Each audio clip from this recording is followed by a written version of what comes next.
मैं मां हूं, धरती मां। प्रेम बहुत सुंदर, बहुत कोमल भावना है। प्रेम जीवन में रंग भरता है, जीवन को प्रेरणा देता है, बल देता है, शक्ति देता है। परंतु प्रेम त्याग चाहता है, अर्पण चाहता है। अपने प्रेम के लिए जो त्याग कर सकता है, अपने आप को जो प्रेमिका को अर्पित कर सकता है, वही सच्चा प्रेमी है।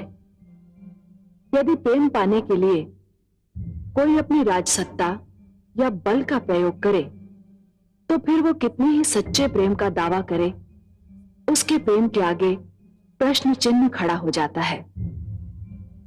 प्रहलाद जैसे उदार और सज्जन व्यक्ति का पुत्र ऐसा कार्य करे तो देखकर और भी दुख होता है। युवराज विरोचन ने दीपावली को उसकी कुटिया से ले जाकर अपने पिता प्रहलाद को एक बड़ी कठोर परीक्षा में डाल दिया है। देखना यह है कि पुत्र की इस करतूत से प्रहलाद पर क्या बीतती है। ऐसा मत कहो पौत्र। यदि मेरे होते हुए मेरे लाडले पौत्र को दुख हुआ तो ये मैं सहन नहीं कर सकती। मैं अपने पुत्र प्रहलाद को तुम्हारे पक्ष में निर्णय देने के लिए विवश कर दूंगी। समझ लो, दीपावली तुम्हारी हो गई। ये आप कैसे कह सकती हैं दादीश्री? मैंने उसे पिता प्रेम के लिए तड़पते देखा है। मैंने उसे अपने पिता से प्रेम की भिक्षा मांगते हुए देखा है। भला ऐसा व्यक्ति अपने पुत्र को अपने प्यार से वंचित कैसे रख सकता है? आपका तर्क मेरी समझ में आता है दादीश्री, किंतु पता नहीं क्यों मुझे विश्वास नहीं होता कि ऐसा ही होगा। ऐसा ही होगा पुत्र, विश्वास करो। माताश्री, जब राजमाता ने कहा है कि निर्णय तुम्हारे पक्ष में होगा, तो निर्णय तुम्हारे ही पक्ष में होगा पुत्र। मैंने जब सारी कहानी सुनी थी तो मुझे बहुत चिंता हो गई थी, परंतु अब राजमाता की बात सुनकर मेरी वो चिंता दूर हो गई। महाराज राजमाता से बहुत प्रेम करते हैं, वे उनकी बात कदापि नहीं टाल सकते।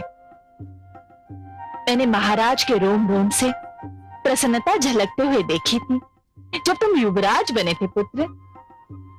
और जब राजमाता ने तुम्हारा पक्ष ले लिया है तो महाराज को तुम्हारा पक्ष लेना ही होगा पुत्र। आपकी ये बात सुनकर माताश्री मैं संतुष्ट हो गया और दादीश्री से बात करके मेरे मन का बोझ हल्का हो गया। प्रणाम दादीश्री। आयुष्मान भव पौत्र। प्रणाम माताश्री। सुखी रहो मेरे लाल।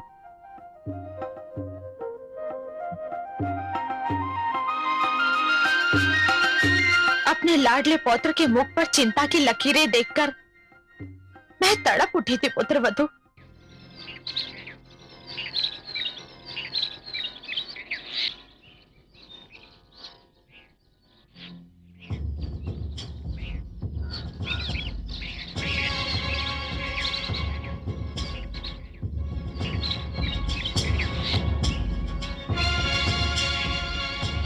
पिताश्री, ये भी लीजिए ना।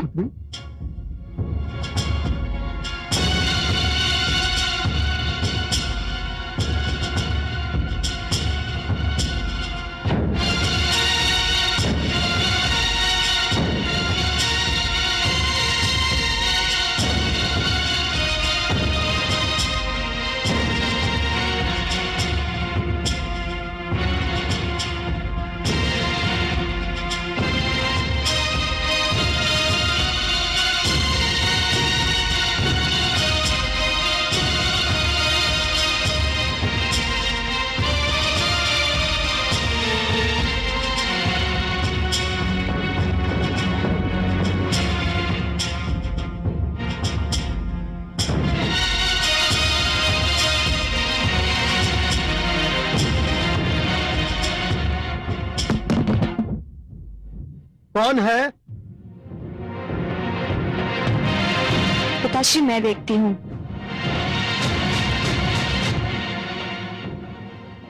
कौन है? कौन है? कौन था पुत्री? पता नहीं पिताश्री।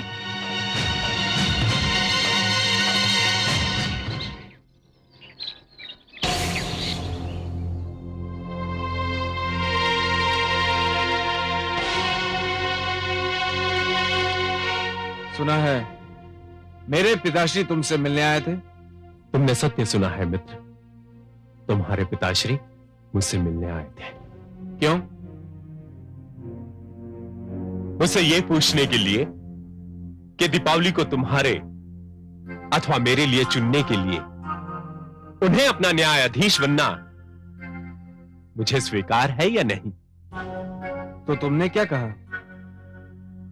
मैंने उनसे कहा कि मुझे उनका न्यायाधीश बनना स्वीकार है। मुझे तुमसे सहानुभूति हो रही है ऋषि पुत्र।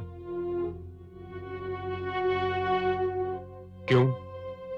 क्योंकि ऐसा करके मानो तुमने आत्महत्या कर ली हो। अर्थात तुम नहीं जानते मेरे पिताश्री अपने मन में मेरे प्रति कितना स्नेह रखते हैं। वो मेरे विरुद्ध कदापि निर्णय नहीं देंगे।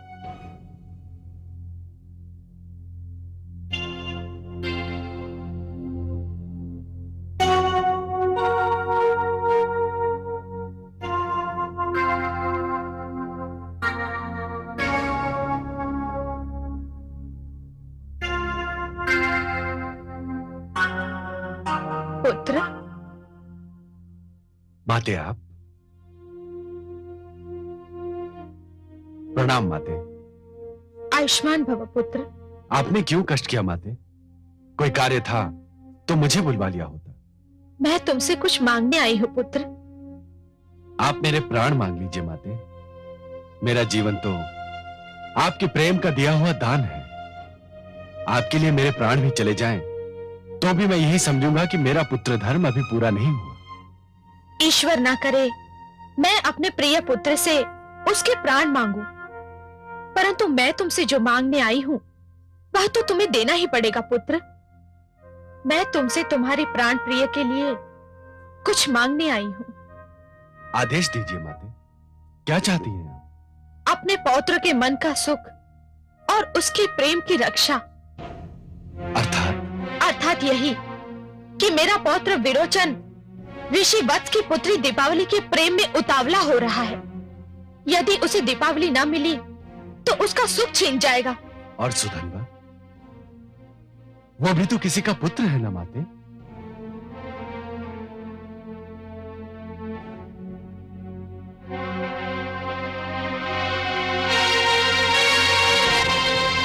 उलझ गया। मेरा पुत्र एक बार फिर विकट समस्या में उलझ गया। कौन उलझ गया महादेवी? मेरा प्रहलाद। और कौन? जब वो बालक था तो समस्याएं उसके सामने एक एक करके आती थी, किंतु अब कई समस्याएं, कई प्रश्न उसके समक्ष नाग के समान फन फैलाए खड़े हैं। न्याय की समस्या, व्यवस्था की समस्या, मर्यादा की समस्या, किस की सुनेगा वो? महादेवी, आपका पुत्र एक राजा है और इसीलिए वो ब्रह्मा जी की तरह चार मुखों वाला या मेरी तरह चार भुजाओं वाला नहीं है। उसे तो सब कुछ अकेले ही करना पड़ता है।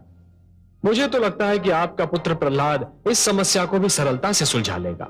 नहीं कमल नयन, लगता है उसके प्रति आपका स्नेह कुछ कम हो गया है। हे पद्मनाभ, आप वो नहीं देख रहे जो मैं देख रही हूँ। कन्या दीपावली, उसके पिता और तो और अंगिरा पुत्र सुधनवा ने भी उसके समक्ष श्रेष्ठता का चुनाव करने की चुनौती रखती है, किंतु योग्यता का आधार क्या होगा? विरोचन पुत्र प्रहलाद को अत्यंत प्रिय है। राजमाता कयाधु का भी वो लाडला है। एक ओर स्नेह संबंधों की बेड़ियां तो दूसरी ओर न्याय की मांग। महादेवी, यदि आप पुत्र प्रहलाद की कोई सहायता करना चाहती हैं तो मैं आपको नहीं रोकूंगा। यही तो समस्या है कमल नयन। श्रेष्ठता के चुनाव में एक ओर राजमहल का वैभव है तो दूसरी ओर आश्रम की पावनता, एक ओर बल है तो दूसरी ओर साधना। एक ओर समस्त सुविधाएं हैं तो दूसरी ओर अपार शांति। एक ओर अधिकार ही अधिकार है तो दूसरी ओर समर्पण ही समर्पण।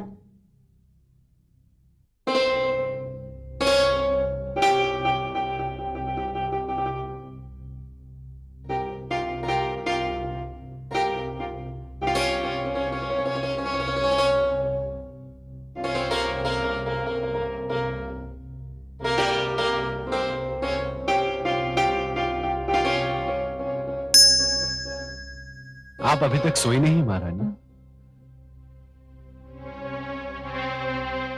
मैं आपकी प्रतीक्षा कर रही थी स्वामी। आपकी आंखों से मुझे कोई प्रश्न झांकता दिखाई दे रहा है।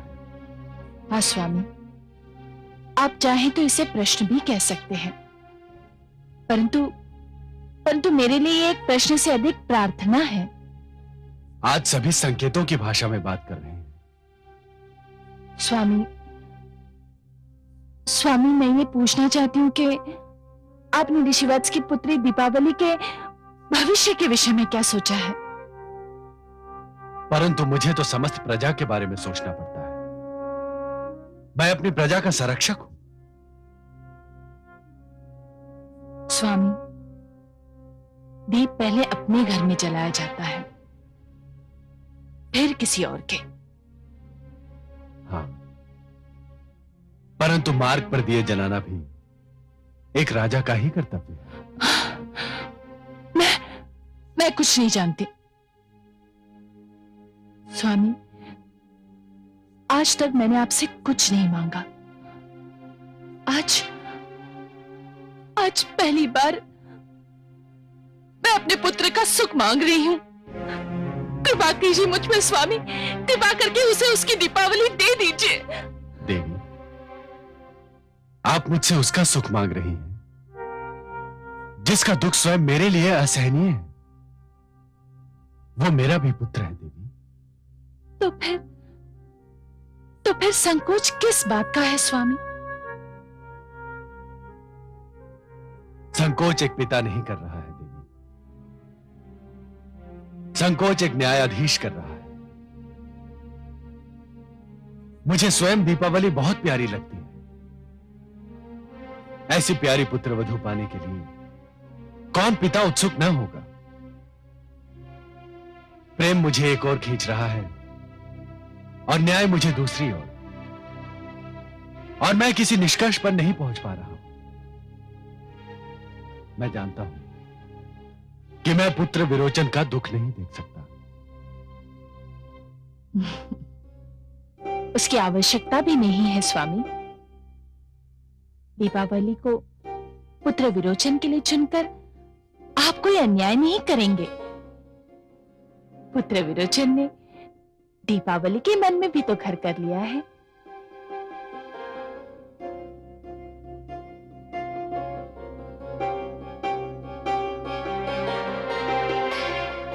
मुझे सोचने दीजिए देवी, मुझे इस उलझन से निकलने का मार्ग ढूंढ लेने दीजिए। अवश्य सोचिए स्वामी, परंतु मैं जानती हूं अपने पिता के प्रेम को तरसा हुआ व्यक्ति अपने पुत्र को कभी नहीं तरसा सकता।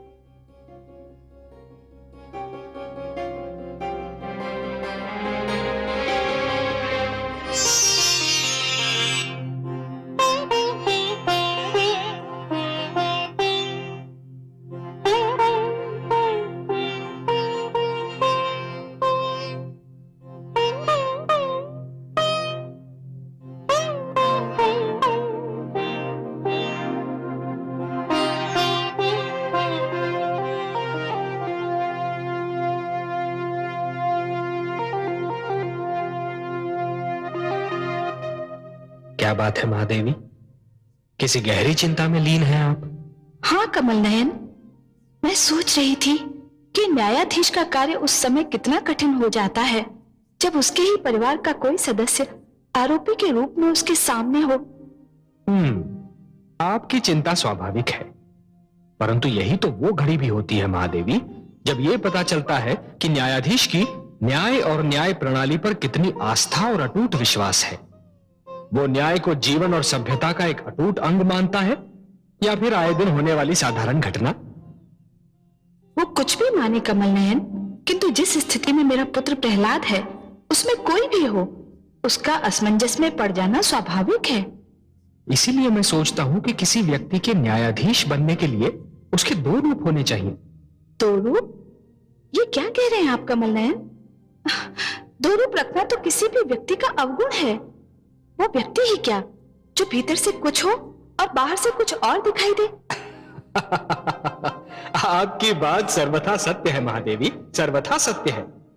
परंतु जीवन की कुछ स्थितियों में इस अवगुण को अपनाना भी अनिवार्य होता है, और एक न्यायाधीश के लिए तो अत्यंत अनिवार्य। आप तो पहेलियां बुझाने लगे कमल नयन।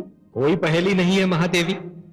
न्यायाधीश के न्याय के आसन पर बैठने से पहले और न्यायासन पर बैठने के उपरांत दो रूप होने आवश्यक है।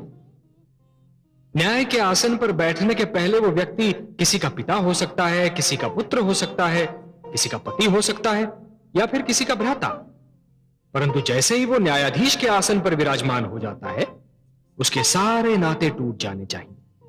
उसे केवल न्यायाधीश रहना चाहिए। और यदि ऐसा ना हुआ महादेवी, तो कभी धन के लोभ से या कभी नातों की महत्ता से उसके पांव डगमगाने लगेंगे। न्याय प्रणाली पर भ्रष्टाचार का अधिकार हो जाएगा। धन और नातेदारी तो मायाजाल है महादेवी, भ्रष्टाचार के मुख्य आधार हैं। इस स्थिति में मुझे अपने पुत्र से एक विचित्र प्रकार की सहानुभूति हो रही है। न जाने आगे क्या होने वाला है। महादेवी, जिस प्रकार जुगनू के अस्तित्व का आभास तभी होता है जब चहुओर अंधकार छाया रहता है, उसी प्रकार किसी भी व्यक्ति के चरित्र का प्रकाश तभी दिखाई देने लगता है जब वो परीक्षा की घड़ियों में घिरा रहता है। अब देखना यह है कि वो इस परीक्षा के लिए कितना तैयार है।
युवराज विरोचन पधार रहे हैं।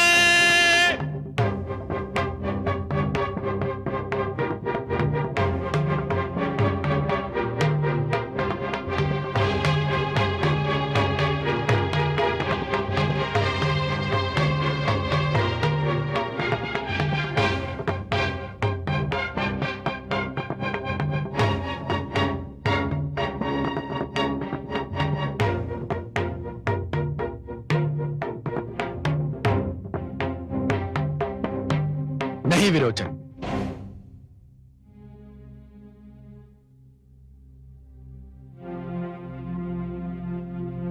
अभी आप इस आसन पर नहीं बैठेंगे। जब तक ऋषि वत्स की पुत्री दीपावली के विषय में कोई निर्णय नहीं हो जाता, तब तक आप केवल एक पक्ष की श्रेणी रखते हैं, युवराज की नहीं। मुझे आपत्ति है महाराज। मुझे भय है कि आप परंपराओं की अवहेलना कर रहे हैं। परंपरा अनुसार विरोचन का युवराज के रूप में अभिषेक किया जा चुका है। किंतु मैं उस परंपरा को तोड़ चुका हूं। आपकी उपस्थिति में मैं ये कह चुका हूं कि निर्णय हो जाने तक युवराज के समस्त अधिकारों को स्थगित किया जाता है, क्योंकि वो इस अभियोग का एक पक्ष है और यही न्याय की मांग भी है। महाराज, न्याय की मांग यह भी है कि जब तक आरोपी पर लगाया गया आरोप सिद्ध नहीं हो जाता है, तब तक उसे निर्दोष और निरपराध समझा जाए। शास्त्रों के अनुसार भी जब तक यह सिद्ध नहीं हो जाता कि युवराज ने वास्तव में कोई अनुचित कार्य अथवा अपराध किया है, तब तक उन्हें युवराज के आसन पर बैठने से रोका नहीं जा सकता। मैं गुरु शुक्राचार्य से सहमत हूं महाराज। शास्त्र भी यही कहते हैं। शास्त्र कुछ भी कहते हो, परंपराएं कुछ भी बोलती हैं। यदि मेरे पिताश्री ने कह दिया कि निर्णय होने तक मैं केवल एक पक्ष हूं, तो मैं केवल एक पक्ष ही हूं। यदि मेरे पिताश्री कहते हैं कि मैं इस आसन पर नहीं बैठ सकता हूं, तो मैं इस आसन पर नहीं बैठूंगा, क्योंकि ये केवल मेरे पिताश्री ही नहीं, मेरे सम्राट भी हैं।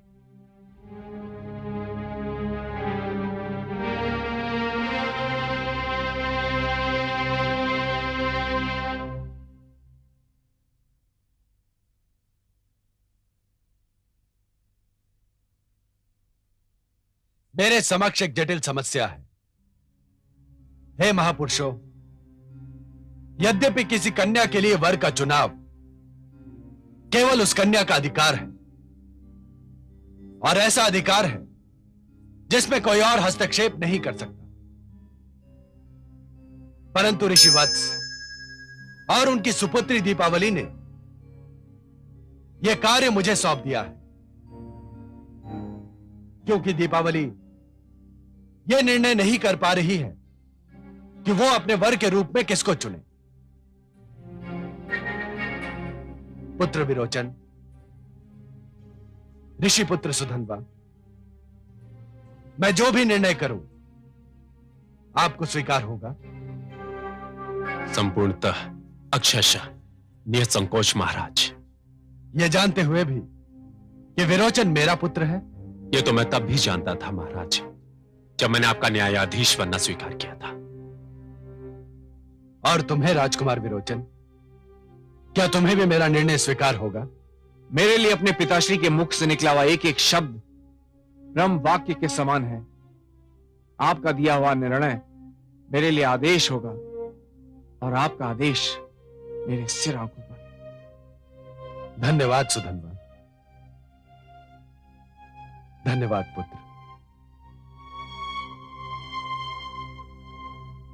हे उपस्थित सभासदों, प्रश्न यह है कि किसी व्यक्ति को श्रेष्ठ मानने के लिए श्रेष्ठता की कसौटी क्या है? विशेषतः ऐसे में जब एक पक्ष राजकुमार हो और दूसरा एक ऋषि पुत्र। मेरा अनुभव, मेरा अध्ययन यह कहता है कि ऋषि ही श्रेष्ठतम है, क्योंकि ऋषि राज की लालसा, सत्ता के लोभ और धन की इच्छा से मुक्त होता है, जो एक व्यक्ति के लिए यदि असंभव नहीं तो सरल भी नहीं। मैं आपसे सहमत नहीं हूं महाराज। क्यों गुरुदेव? इच्छाओं से मुक्ति प्राप्त कर लेना बड़ी बात है, अवश्य बड़ी बात है, परंतु उससे भी बड़ी बात इच्छाओं के बोझ के साथ जीवन पथ पर चलना, और इस प्रकार चलना कि पांव डगमगाने ना पाए, उससे भी बड़ी बात है। राज मुकुट को ठुकरा देना यदि श्रेष्ठता है, तो ये जानते हुए कि राज मुकुट में कांटे भी होते हैं, उसे पहन लेना भी तो श्रेष्ठता का चिन्ह है। राजा होना भी तपस्वी होने से कम नहीं होता। राजा जब केवल अपना ना होकर सारी प्रजा का हो जाता है, तो वो किसी ऋषि से कम महान नहीं रह जाता। और इसका सर्वोत्तम उदाहरण महाराज स्वयं आप हैं। सारा संसार जानता है कि आपने प्रजा के लिए अपने आप को त्याग दिया, और मैंने युवराज विरोचन को यही शिक्षा दी है। यदि श्रेष्ठता की कसौटी यही है, तो मेरा शिष्य इस कसौटी पर खरा उतरता है। मैंने आपका तर्क मान लिया कुलगुरु, परंतु यह ना भूलिए कि विरोचन दीपावली को उसकी कुटिया से ले आया था। मुझे इस पर भी आपत्ति है महाराज। क्यों? क्या यह सत्य नहीं है? किंतु अधूरा सत्य है। पूरा सत्य यह है कि युवराज विरोचन पुत्री दीपावली को ले नहीं आए थे, पुत्री दीपावली उनके साथ आ गई थी, और युवराज ने बल का प्रयोग नहीं किया था। बल का प्रयोग केवल शारीरिक रूप में नहीं होता गुरुदेव, मानसिक रूप में भी होता है। विरोचन का युवराज होना, दीपावली का यह जान लेना कि विरोचन युवराज है, पर्याप्त था कि वो उसका कहा मान ले। यह एक ऐसे बल, एक ऐसी शक्ति का प्रयोग है गुरुदेव जो दिखाई नहीं देती। यही कारण था कि जब विरोचन ने दीपावली को अपने साथ चलने के लिए कहा, तो वो सिर झुकाकर चल पड़ी।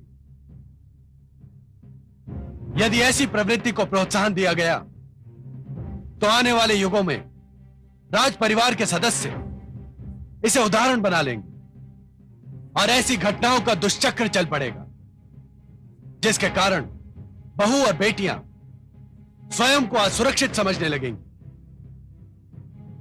विरोचन ने यह कार्य करके अपनी महत्ता को घटा दिया है। ठहरिए महाराज।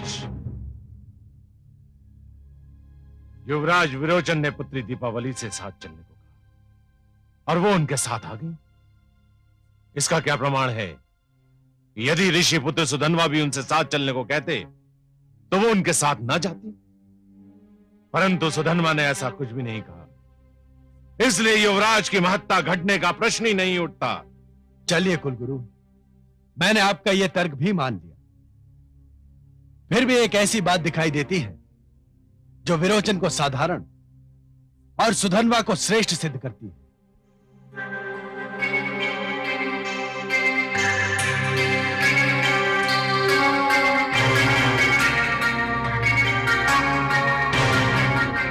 दीपावली विरोचन और सुधन्वा दोनों को भा गई थी, और विरोचन उसे अपने साथ ले आया। कोई साधारण व्यक्ति भी ऐसा ही करता कि जो उसके मन को भा जाए उसे अपने साथ ले जाए। मुझे फिर भी आपत्ति है महाराज। दीपावली स्वेच्छा से युवराज के संग आई थी। तब तो सुधन्वा के श्रेष्ठ होने का एक और प्रमाण मिल गया। आप क्या कहना चाहते हैं? आपके कहने के अनुसार यदि दीपावली स्वेच्छा से विरोचन के साथ चली आई थी, तो कोई साधारण व्यक्ति होता तो उसके चरित्र पर संदेह भी कर सकता था। किसी कन्या के चरित्र पर संदेह करना,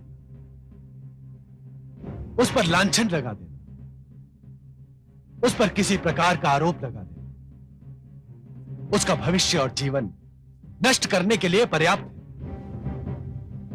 साधारण व्यक्ति ऐसा कर सकता था।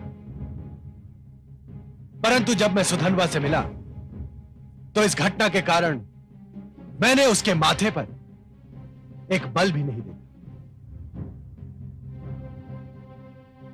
उसके नेत्रों में देवी दीपावली के चरित्र पर संदेह की एक हल्की सी झलक भी नहीं दिखाई देती। नारी के चरित्र पर यह अटल विश्वास, उसकी स्वतंत्रता का यह आदर, उसके अधिकारों के प्रति यह सम्मान ऋषि पुत्र सुधन्वा को युवराज विरोचन से श्रेष्ठतम सिद्ध करता है। इन सब बातों को समक्ष रखते हुए मैं यह निर्णय देता हूं कि ऋषि पुत्री दीपावली का जीवन संगी बनने का वास्तविक अधिकारी युवराज विरोचन नहीं, ऋषि पुत्र सुधन्वा है।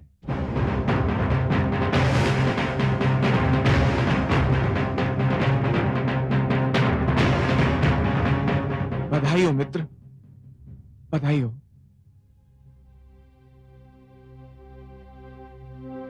हे न्यायप्रिय महाराज, अब मुझे विश्वास हो गया कि मैंने अपने युवराज होने के अधिकारों का अनुचित लाभ उठाया।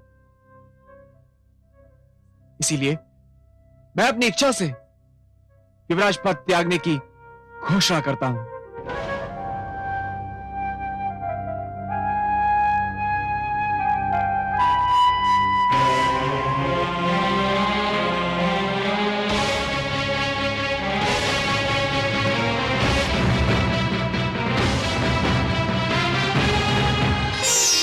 कमल नयन, कहिए देवी। धन्य है आपका पुत्र प्रहलाद, धन्य है। आज सारे संसार के साथ साथ मुझे भी उस पर गर्व हो रहा है। और क्यों न हो, जब कोई संतान किसी बड़ी परीक्षा में पूर्ण अंकों से उत्तीर्ण होती है तो माता पिता की प्रसन्नता देखने योग्य होती है महादेवी। हाँ पद्मनाभ, आज प्रहलाद ने जो कर दिखाया उससे आने वाली पीढ़ियां प्रेरणा लेंगी। उसने ये सिद्ध कर दिया कि राजधर्म के समक्ष पितृधर्म, पुत्र धर्म और पति धर्म कुछ महत्व नहीं रखता। न्याय के आसन पर बैठकर राजा केवल न्यायाधीश ही होता है। हाँ महादेवी, आज यदि प्रहलाद ने अपने पुत्र विरोचन के पक्ष में निर्णय दे दिया होता तब भी कोई उस पर अविश्वास नहीं करता, सभी उसे स्वीकार कर लेते। परंतु हमारे पुत्र प्रहलाद ने आज लोगों के उस विश्वास की रक्षा की है जो राजा बनाते समय लोगों ने उस पर किया था। उसने लोगों के विश्वास को टूटने नहीं दिया महादेवी। इस उपलक्ष्य पर मैं उसे बधाई देना चाहती हूँ। तो हम दोनों को चलना चाहिए, चले?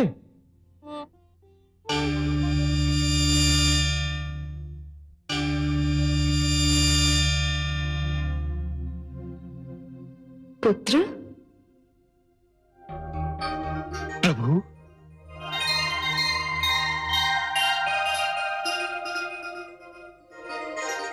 आयुष्मान भव। हे गरुड़ध्वज, हे माता राजराजेश्वरी, आप दोनों यहां? यह मेरा सौभाग्य नहीं तो और क्या है। हम तुम्हें तुम्हारे निर्णय पर बधाई देने आए हैं। माते, मेरे किस निर्णय पर प्रसन्न होकर आप दोनों मुझे दर्शन देने यहां आए? पुत्र प्रहलाद, तुमने जो निर्णय किया वो कोई साधारण कार्य नहीं था पुत्र। हे प्रभु, मैंने तो केवल आपके बनाए गए नियमों का पालन किया है। निस्संदेह पुत्र, निस्संदेह। परंतु फिर भी वो कार्य इतना सरल नहीं था। शालीनता का पूर्ण पालन करने के उपरांत भी तुमने अपने ही पुत्र विरोचन को सुधन्वा से अधिक श्रेष्ठ नहीं ठहराया। दोनों की श्रेष्ठता में बहुत सूक्ष्म रेखा थी पुत्र। ऋषिपुत्र के पास तपोबल था जिसका प्रयोग उसने नहीं किया, परंतु तुम्हारा राजपुत्र विरोचन राजबल का प्रयोग कर बैठा।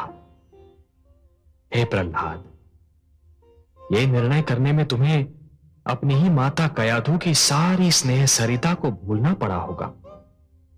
महारानी धृति की सारी याचनाओं को ठुकराना पड़ा होगा। अपने ही पिता होने की भावना को कुचलना पड़ा होगा। हे पद्मनाभ, यही तो राजा का धर्म है। अवश्य पुत्र, अवश्य। अब तक तुम केवल एक भक्त थे, अब धर्मात्मा भी बन गए। यह सारा संसार तुम्हें एक महामानव के रूप में स्मरण करेगा। मांगो पुत्र, मांगो, तुम्हारी जो इच्छा हो मांगो। बस अब और क्या इच्छा होगी। नदी अपनी यात्रा समाप्त कर सागर तक आ पहुंची है और आप उसे वापस मोड़ना चाहते हैं। हां प्रभु, अब तो केवल ज्ञान चाहिए, वैराग्य चाहिए। मैं अपने इन समस्त उत्तरदायित्वों से मुक्त होना चाहता हूं प्रभु। अब तो केवल आपके रूप का, आपके नाम का स्मरण करना चाहता हूं। तथास्तु। परंतु पुत्र, एक निर्णय जो तुमने किया है, मैं चाहता हूं कि तुम उस निर्णय को वापस ले लो। विरोचन को अपने अधिकारों से वंचित मत करो पुत्र। उसका राज्याभिषेक कर दो। अपनी प्रजा के प्रति तुम्हारा यह अंतिम उत्तरदायित्व है। उसका निर्वाह करो और तत्पश्चात संन्यास ग्रहण करो। जैसी आपकी आज्ञा प्रभु। अपने भक्त का प्रणाम स्वीकार करें। माता, अपने पुत्र का प्रणाम स्वीकार करें। आयुष्मान भव। कन्या किसको प्राप्त हो जब यह उठा विवाद, राजधर्म की राह से डिगा नहीं प्रहलाद। पुत्र मोह को त्याग कर रखा न्याय का मान, सब समान जिसके लिए राजा वही महान, राजा वही